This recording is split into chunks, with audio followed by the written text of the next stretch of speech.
So we're making Swiss rolls today. We've got fillings, we've got jam, we've got a bit of lemon curd, my favourite, and we've got double cream for the lemon curd because the lemon curd can be a bit sharp. And we're gonna get to the baking. We're gonna do this real nice and quick. So in the job market, an important thing, oh, we need a sieve for one. That's the first thing we need. There we go. An important thing is to have a really good CV. Now people think that with CVs you have to really just upload every job you've had, pile it, free page, so it's very impressive. But that will actually just deter an employer from reading it. They're not going to want to read 3 pages, they haven't got the time. So with the CV you have 3 stages: the basics, the filling, and the presentation.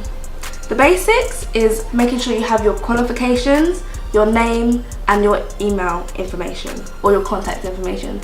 It's really important. People actually tend to put their address. That's not needed in the case. Maybe your postcode, so people can know if the job is close to you, because that can be a very important factor of people thinking if you're going to be coming in, if you're going to be coming in late. So you can put your postcode, but I wouldn't put your full address, or you can just put what borough you're in. So I'm going to get this whisking and we're going to talk more about the basics of the CV.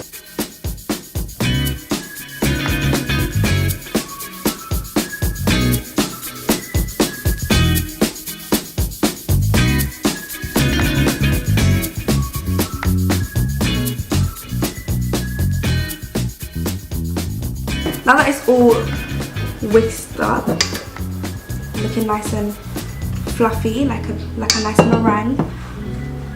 I forgot to mention, if you don't have a KitchenAid, you can just use an electric mixer. They're £5 from Argos. I used to have like a really small one. It was really cute. We used to bring it in to catering like all the time. But anyway, basics.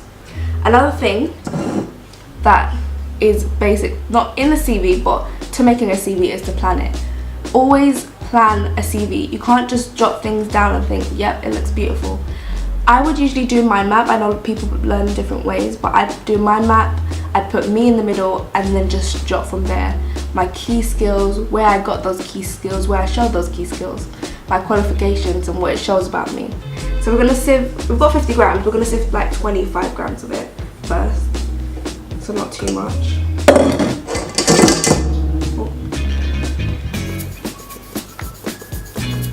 We got these little crystals.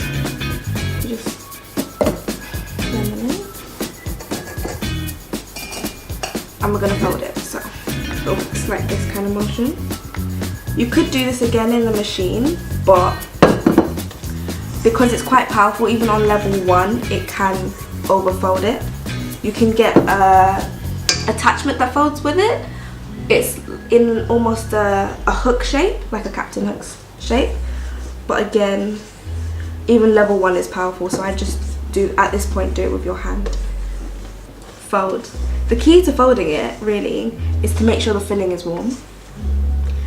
If it's cold, then it's gonna set the cake and it won't be able to fold. You'll just have cracks in it. So I'm gonna warm the jam, and then I'm gonna put, either the jam or the curd, I'm gonna warm the jam, put that on. And then I'll put the cream on top of the jam, just so the hot jam is still touching the cake, so I won't cool it, but then I can still add the cream, which obviously isn't going to be hot because it would melt and destroy it. So people who make Swiss rolls of ice cream, I don't know how they do it. My hat's off to them. I don't wear hats because I have a big head. So my hypothetical hat is off to them. Talking about the filling, because this is done now. The filling of your CV is your key skills and your key qualifications. It's important that you put this, as this is the largest chunk of your CV. So I would jot down your 3 most important, or your 3 most prominent jobs, the ones that you found you really shined in the job, and just put your skills in that. So I used to work for an agency called Caterpillar. Well, I still work for an agency called Caterpillar. I just took a break. And I was working in so many places. I was working in Wembley Stadium, I was working in the O2, and I was really able to appeal to employers by being able to work in a place with such vast customers, where it's a fast customer service, while you still have to be fast and effective, but you also have to give good customer service, which is really hard when it's just packed bunch of people. So that was a key thing in my new CV. It was talking about how I was able to work under the pressure and still give good customer service. So that's one of the things I would add to my key skills under my employees. So this is done. So let's put it on the tray.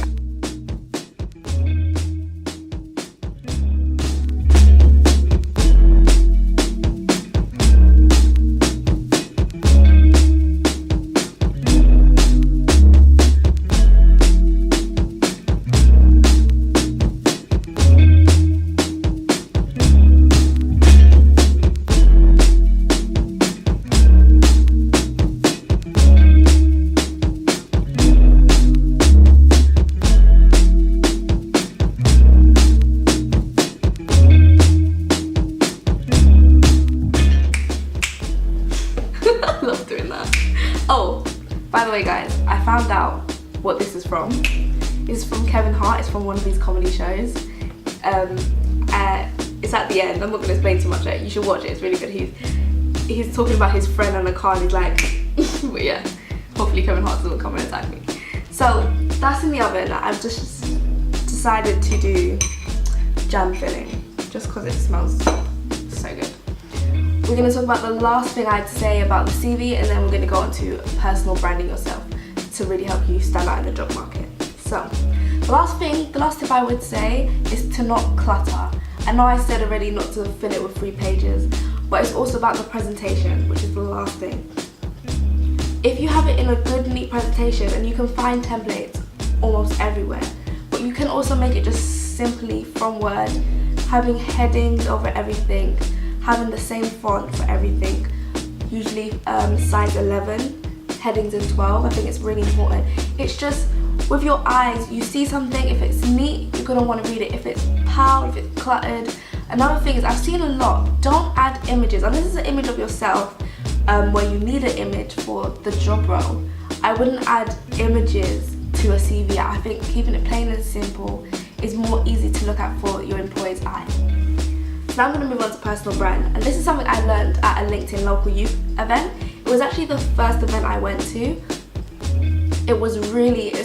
It's a really good experience, and I know they're doing more events, so I would encourage you to go to them. I go to every event. I pay the £5, I use my promo code, so I pay a little less. It's just such a good experience, and even if you don't want to go physically there, you might have uni, because I know it clashes a lot with people who have part-time uni, because their uni is usually in the evening. You can also live stream it on Facebook, so that's really great. Personal brand is almost the way you advertise yourself, the way you sell yourself. Even though you're obviously not a product, it's important to have an image of who you are so you can work with it.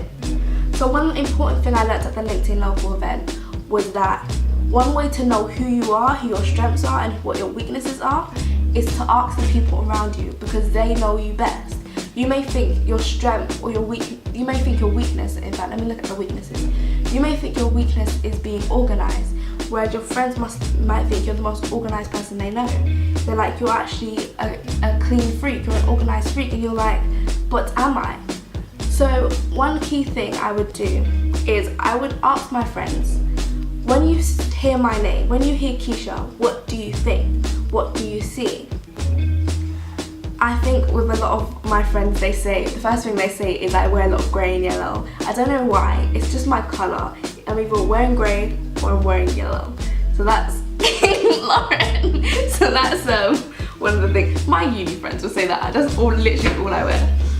And another thing they would say is that I'm a bit of a perfectionist, especially when it comes to baking. If it's not right, I can get really not really emotional, but I kind of just doubt myself.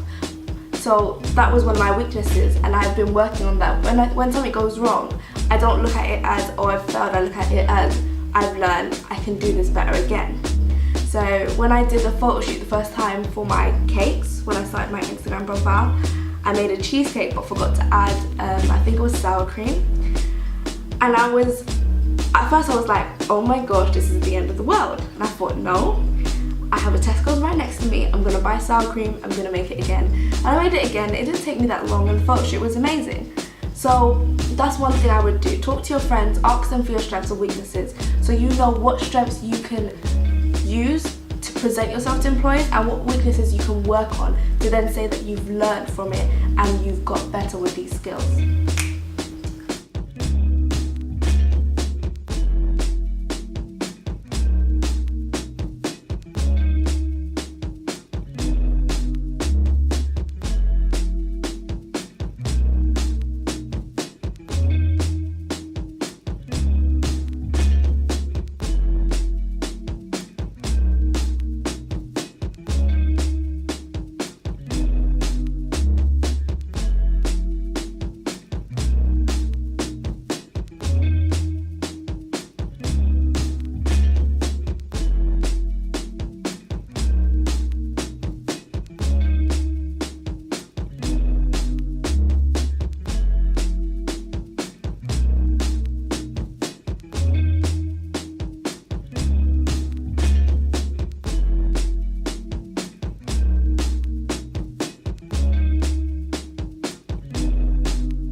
Here's the finished product.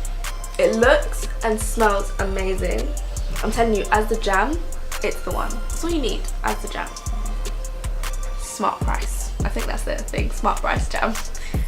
So, the costs, the recipes, and the method is all going to be now available to download by PDF.